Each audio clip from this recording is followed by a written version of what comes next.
Welcome everyone, defence service academy Bhilai के YouTube channel में आपका स्वागत है। आज हम जो महाद्वीप की श्रेणी जो पढ़ रहे थे श्रृंखला, उसमें आगे बढ़ते हुए दक्षिण अमेरिका महाद्वीप तक पहुँचे हैं। तो आज हम पढ़ेंगे साउथ अमेरिका।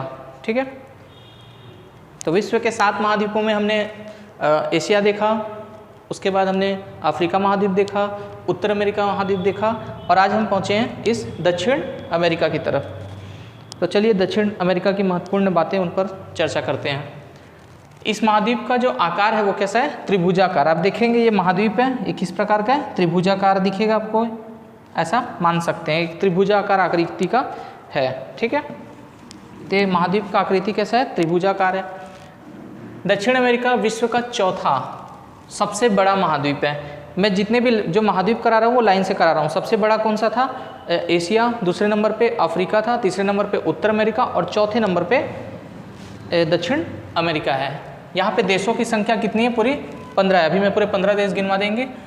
दक्षिण अमेरिका में जो एंडीज पर्वत है, अमेजन नदी है, जो इसकी विशेषताएं हैं, विषुवत रेखा सदाबहार वन के लिए जाने जाते हैं। दक्षिण अमेरिका, मध्य अमेरिका और पश्चिमी द्वीप समूह, ये जो पूरा दक्षिण अमेरिका है, मध्य अमेरिका है और पश्चिमी द्वीप समूह को मिला करके लैटिन अमेरिका बोला जाता है। लैटिन अमेरिका आपने बहुत बार सुना होगा, ये लैटिन अमेरिका है। लैटिन अमेरिका बोलते किसको हैं? किसको बोलते हैं? ये जो आप देखेंगे ये है, ये पूरा हो गया दक्षिण अमेरिका का हिस्सा, मध्य अमेरिका का ये हिस्सा ये वाला, और पश्चिमी द्वीप में ये वाले जो द्वीप हैं, इन सबको मिला के बोला जाता है लैटिन अमेरिका। ठीक है, यहाँ पे बहुत सारी भाषाओं का उद्भव हुआ है, विकास हुआ है। जिस प्रकार हिंदी भाषा का उद्भव संस्कृत से माना जाता है, उसी प्रकार कुछ भाषाएं हैं, जैसे इस जो फ्रेंच है, फ्रांसीसी भाषा, स्पेनिश भाषा, पुर्तगाली, इतावली भाषा, इनकी जननी है लैटिन। ठीक है, इनकी जननी कौन सी भाषा है? लैटिन भाषा है। यहीं से इनका विकास हुआ है, जैसे कि हम हिंदी के लिए मानते हैं संस्कृत को। तो ये बातें आपको याद रखनी है। चौथा सबसे बड़ा महाद्वीप है, 15 देश हैं। इतने पूरे क्षेत्र जो है मध्य अमेरिका, पश्चिमी द्वीप और दक्षिण अमेरिका को लैटिन अमेरिका कहते हैं। यहाँ पे जो कुछ खास है, पर्वत है, अमेजन नदी है, जो उसके वन है, सदाबहार वन, ऐसे कुछ विशेषताएं हैं। तो हम देशों को देख लेते हैं, कौन कौन से देश हैं। तो इस पूरे महाद्वीप का सबसे बड़ा जो देश है, सभी को पता है, ब्राज़ील है। ब्राज़ील आप जानते होंगे, नाम सुना है आपने। तो ब्राज़ील, ठीक है, ब्राज़ील का क्षेत्र आप देख रहे हैं पूरा, ये पूरा कंप्लीट, यहाँ से लेकर ये पूरे यहाँ तक, ये पूरा क्षेत्र ब्राज़ील का है। सबसे बड़ा देश ब्राज़ील, इसे आप याद रखें, ब्राज़ील।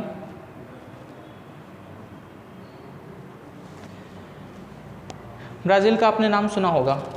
तो हो गया ब्राज़ील, हो गया ब्राज़ील, पेरू, बहुत ही सिंपल है, आप याद रखिए। ठीक है, ब्राज़ील, पेरू, ये जो देश देख रहे हैं एकदम पतला सा, नीचे तक पूरा ये नीचे तक यहाँ तक आएगा।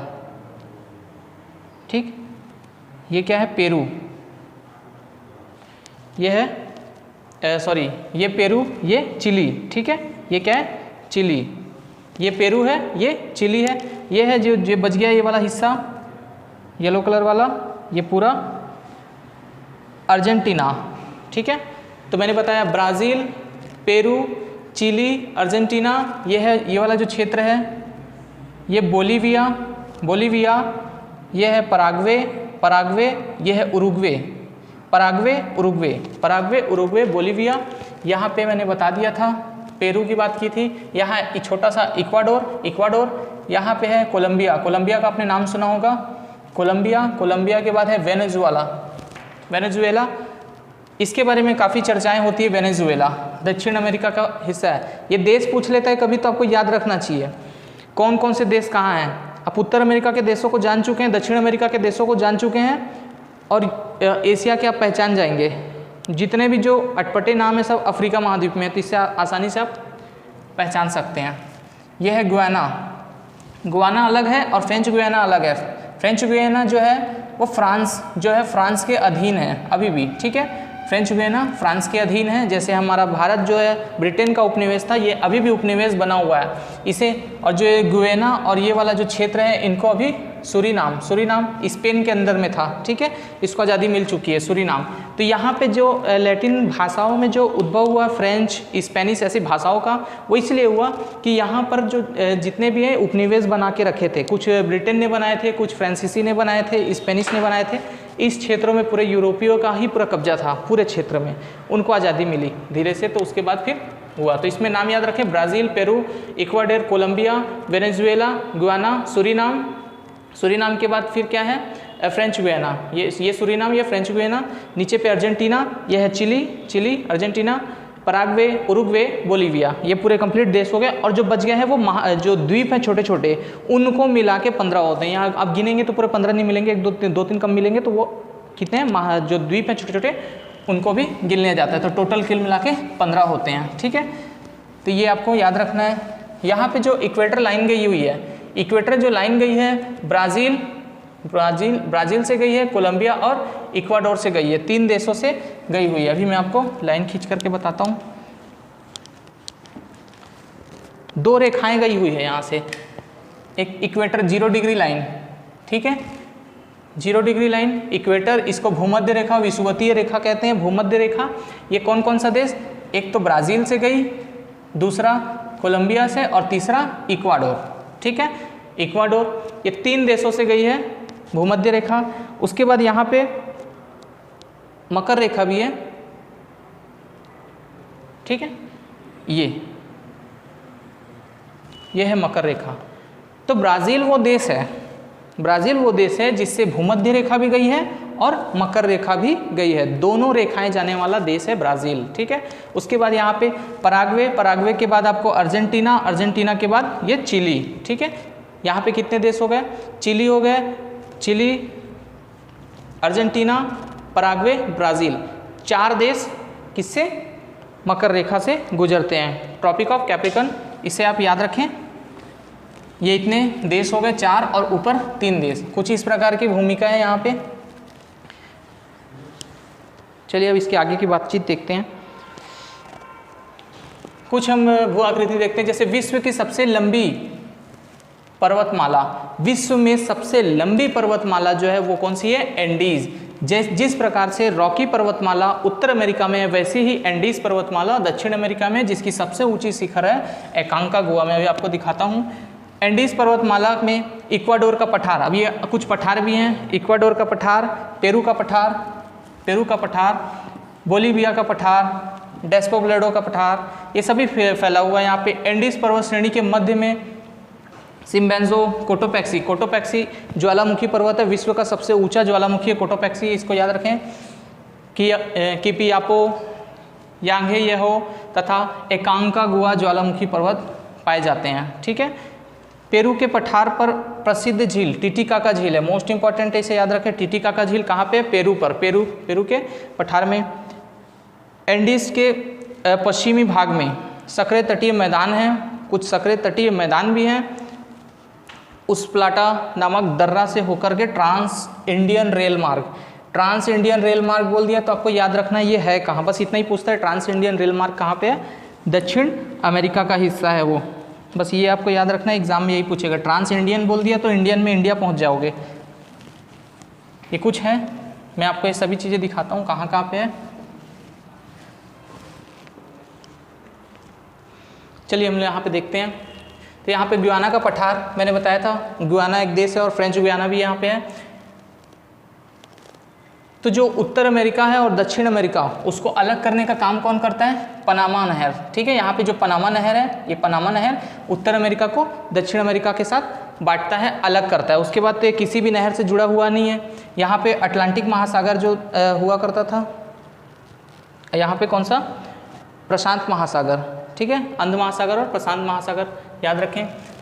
यहाँ पे कोटोपैक्सी, ये आपको देख रहे हैं, अभी कोटोपैक्सी बताया था। ये जो यहाँ से यहाँ वाला पूरा क्षेत्र है ऐसे, ये पूरा है एंडीज पर्वतमाला। यहाँ पे आटाकामा मरुस्थल है, ये वाला जो मरुस्थल आप देख रहे हैं ये आटाकामा मरुस्थल है, ठीक है। यहाँ पे पैटागोनिया का मरुस्थल है, ये वाला क्षेत्र जो है पैटागोनिया का मरुस्थल। अभी जो भी आएगा अभी सब याद रखेंगे इसको। घास के मैदान में आगे बताता हूँ अभी। ये है अमेजन नदी है यहाँ पे, ठीक है।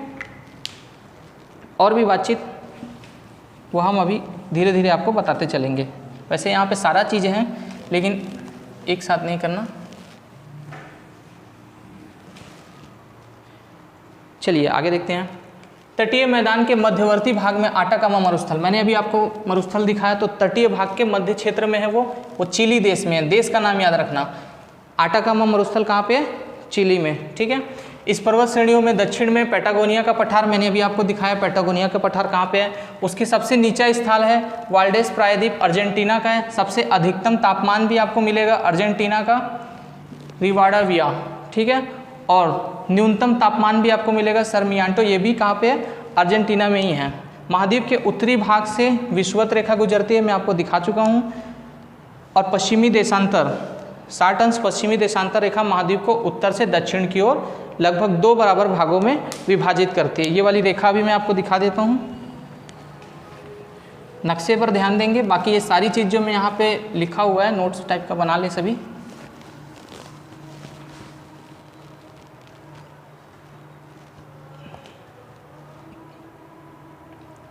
जैसे देखेंगे कि उसको 2 बराबर भागों में बांटने वाली जो रेखा है 16, ठीक है, यहाँ पे दिख नहीं रहा है, नेक्स्ट नक्शे में होगी, मैं आपको दिखा देता हूँ। तो मैं यहाँ पे जो मरुस्थल दिखाया है, अब उसके बाद कुछ जो पर्वतें हैं वो हम बात कर लेते हैं। जैसा कि ये जो पर्वत हम बता रहे थे, पर्वतमाला, ये यहाँ से आप देखेंगे पूरा नीचे तक फैला हुआ है, ठीक है। ये पूरा नीचे तक फैला हुआ है। ये जो पूरा नीचे तक फैला हुआ है यही एंडीज पर्वतमाला है, ऊपर से नीचे तक। विश्व का सबसे लंबा पर्वत जो माला है वो यहीं पे है, ठीक है। यहीं पे पेरू, पराग्वे, इक्वाडोर, ये सारे जो देश हैं वो भी यहाँ पे आ जाते हैं। पराग्वे के क्षेत्र में भी थोड़ा सा ये पराग्वे यहाँ पे फैला हुआ है, ठीक है। तो यहाँ से यहाँ पे जो पर्वत है एकांकागुआ पर्वत मैंने अभी बताया था, वो ये है, यहाँ पे पर्वत है एकांकागुआ, ठीक है। इसको हम देखते हैं।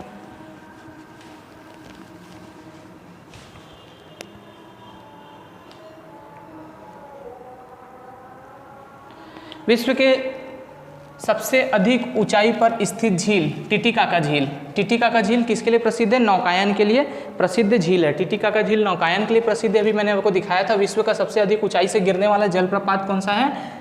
एंजिल जलप्रपात, मोस्ट इंपॉर्टेंट, आपको याद रखना, ए ग्रेड का जलप्रपात है एंजिल, ए से आप याद रखना, ठीक है। ओरनिको नदी, इसे याद रखें, है तो इसकी सहायक नदी पर, लेकिन बड़ी नदी क्या है? ओरनिको, इसको याद रखें। इसकी सहायक नदी है कराव नदी और इसकी सहायक नदी है चुरू नदी, इन्हीं में बना हुआ है एंजिल जलप्रपात। तो आप ओरनिको को याद रखें। विश्व की दूसरी सबसे बड़ी नदी अमेजन नदी, विश्व की दूसरी सबसे बड़ी, पहली नील नदी थी, दूसरी सबसे बड़ी अमेजन नदी है। सबसे विश्व की चौड़ी भी नदी है, सबसे विश्व में चौड़ी नदी, सबसे अधिक जल अपवाह इसी नदी में आता है। और ये पूरा क्षेत्र अमेजोन का जंगल आपने सुना होगा, विश्व में 20% ऑक्सीजन अकेले दे देता है। संसार का सबसे ऊंचा ज्वालामुखी कोटोपैक्सी, यह मैंने बताया था अभी आपको। विश्व का सबसे शुष्क स्थान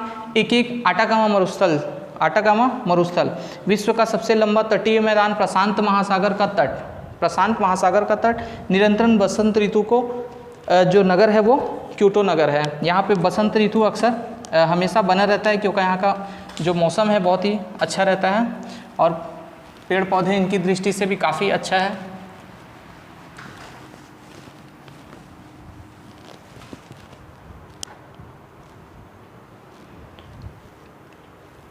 तो यहाँ देखें, मैंने अभी आपको ओरनिको नदी बताया था। ओरनिको नदी, ये नदी यहाँ पे है, ठीक है। एंजिल जलप्रपात जो बना है इसी नदी के सहायक नदी, यहाँ पे लिखा हुआ है एंजिल जलप्रपात, इसी जो नदी है इसी में बना हुआ है, ठीक है। यहाँ पे अमेजोन नदी देख रहे हैं, इसका अपवाह क्षेत्र बहुत बड़ा है। अभी हम फिजिकल मैप देखेंगे तो उसमें आपको दिखाई देगा। कोटोपैक्सी मैंने अभी आपको दिखाया था, कोटोपैक्सी वो यहाँ पे है। आटाकामा मरुस्थल ये वापस से आ गया, वो यहाँ पे है।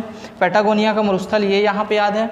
उसके बाद याद रखें जो यहाँ पे कुछ घास के मैदान है। टिटिकाका झील ये भी यहाँ पे है। टिटिकाका झील, ये वाला झील सबसे ऊंचा झील पे था, नौकायन के लिए प्रसिद्ध झील टिटिकाका झील, वो याद रखें।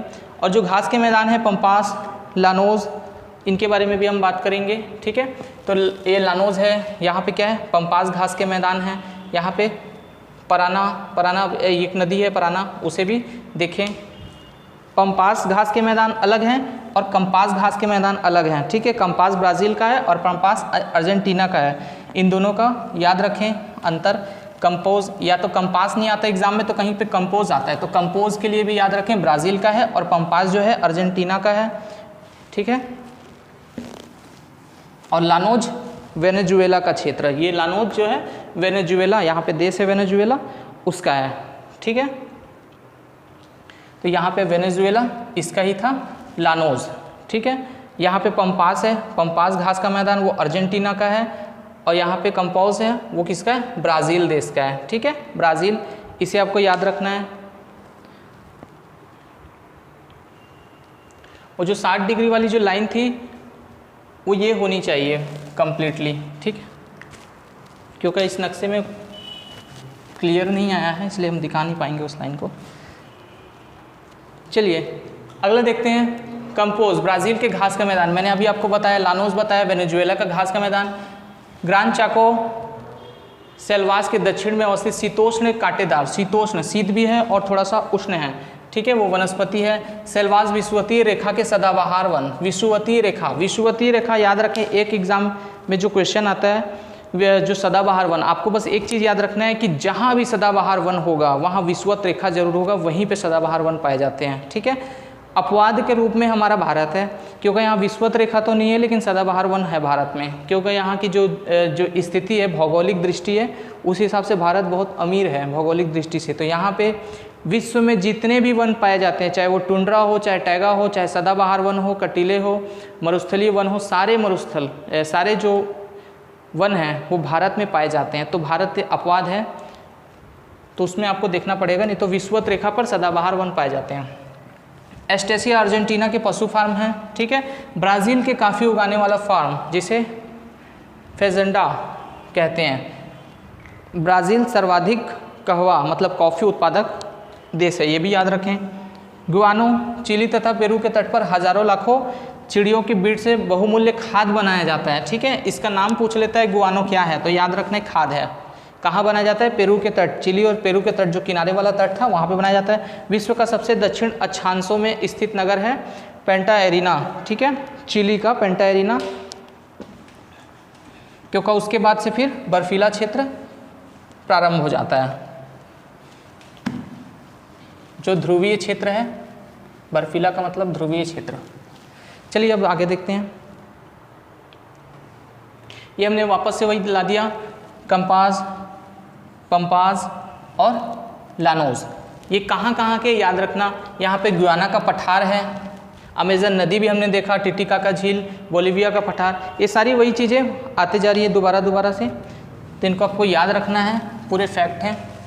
नेक्स्ट देखते हैं, क्षेत्रफल में सबसे बड़ा देश ब्राज़ील, उसके बाद अर्जेंटीना, ये हमने शुरुआत में ही बता दिया था। सबसे अधिक जनसंख्या वाला देश भी ब्राज़ील है, सबसे अधिक जनसंख्या वाला देश, सबसे अधिक जनसंख्या घनत्व इक्वाडोर का है, सबसे कम जनसंख्या घनत्व वाला फ्रेंच गुयाना है, ठीक है। प्रमुख जनजातियां हैं यहाँ पे, इन जनजातियों को थोड़ा आप देख लेंगे क्योंकि बहुत सारी जनजातियां जो एग्जाम में पूछती है, जैसे एके अवा, आयामारा, वानीवा, कियापो, कोकामा, गुआरानी, तो ये पूरा आप देखेंगे कि इसमें कौन कौन से इम्पोर्टेंट है, मतलब जो इसे पढ़ लेंगे। वैसे तो ये कुछ जो एग्ज़ाम्स हैं उसी में आते हैं, आप अगर आप नॉर्मल एग्ज़ाम देंगे तो उसमें नहीं आएंगे, अगर आप स्टेट पीसीएस वगैरह कर रहे हैं तो उसमें पूछते हैं ऐसे सवाल। चलिए देखते हैं, उसके बाद दक्षिण अमेरिका का सबसे बड़ा नगर साओ पालो, दक्षिण अमेरिका का सबसे बड़ा नगर साओ पालो। दूसरा सबसे बड़ा नगर ब्यूनस आयरिस है, और तीसरा सबसे बड़ा Rio de Janeiro. Rio de Janeiro का नाम आपने अक्सर सुना होगा, ब्राज़ील का नगर।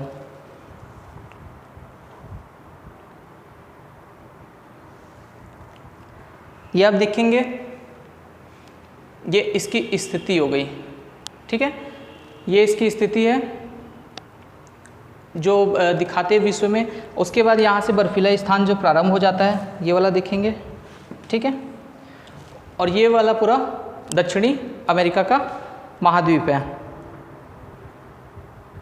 एक बार मैं आपको जो डाउट था वो मैं क्लियर कर देना चाहता हूँ।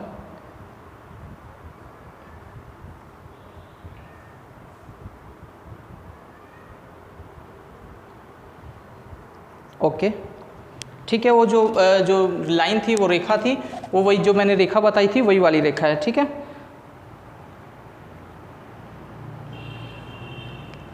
एक जो द्वीप था हमारे यहाँ पे, उस द्वीप को देख लेते हैं। यहाँ पे एक द्वीप है, ठीक है, फाकलैंड द्वीप। ये क्या है? यूके, यूनाइटेड किंगडम के का ही क्षेत्र है। जैसे उपनिवेश भारत था वैसे ही आज भी है फाकलैंड द्वीप।